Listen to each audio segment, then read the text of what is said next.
In this video, we will learn about the solution of NCERT exercise question number 6 of chapter 11 work, energy and power of class 9th. So let's start.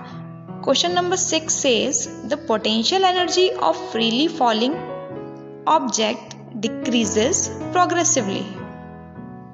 Does this violate the law of conservation of energy? Why? यानी कि potential energy किसी भी freely falling body की क्या होती है, decrease होती जाती है प्रोग्रेसिवली. अगर ऐसा होता है तो क्या ये क्या कर रहा है, law of conservation of energy का वायलेशन है? अगर नहीं है तो भी रीजन लिखिए और अगर है तो भी आपको इसका रीजन बताना है. तो हमने एक ऑब्जेक्ट कंसीडर किया जो कि क्या कर रहा है, फ्रीली फॉल कर रहा है. इस केस में क्योंकि हाइट कम होती जाएगी जैसे जैसे वो नीचे आता रहेगा, बिकॉज ऑफ दिस इसकी पोटेंशियल एनर्जी कम होती जाएगी. लेकिन because of acceleration due to gravity इस ऑब्जेक्ट की वेलोसिटी बढ़ती जाएगी, और अगर वेलोसिटी बढ़ रही है इसका मतलब इसकी काइनेटिक एनर्जी क्या होती जाएगी, बढ़ती जाएगी. और अगर हम टोटल एनर्जी की बात करें ऑब्जेक्ट की, यहाँ पर क्या है, मैकेनिकल एनर्जी.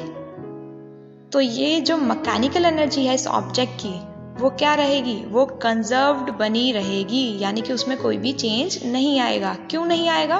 क्योंकि इस केस में पोटेंशियल एनर्जी जितनी कम होगी उतनी ही काइनेटिक एनर्जी बढ़ती जाएगी. इसका क्या मतलब हुआ? इसका मतलब ये हुआ कि यहाँ पर किसी भी तरीके का law of conservation of energy का वायलेशन नहीं हो रहा. It means the solution of this question will be no, there will be no violation of law of conservation of energy in case when potential energy of freely falling object decreases progressively.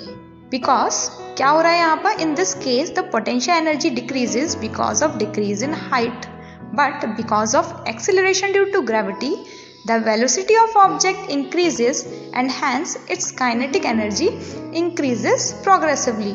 Therefore, total energy of object remain conserved. यानी कि यहाँ किसी भी तरीके का law of conservation of energy का violation नहीं हो रहा. आई होप आपको ये क्वेश्चन समझ में आ गया होगा.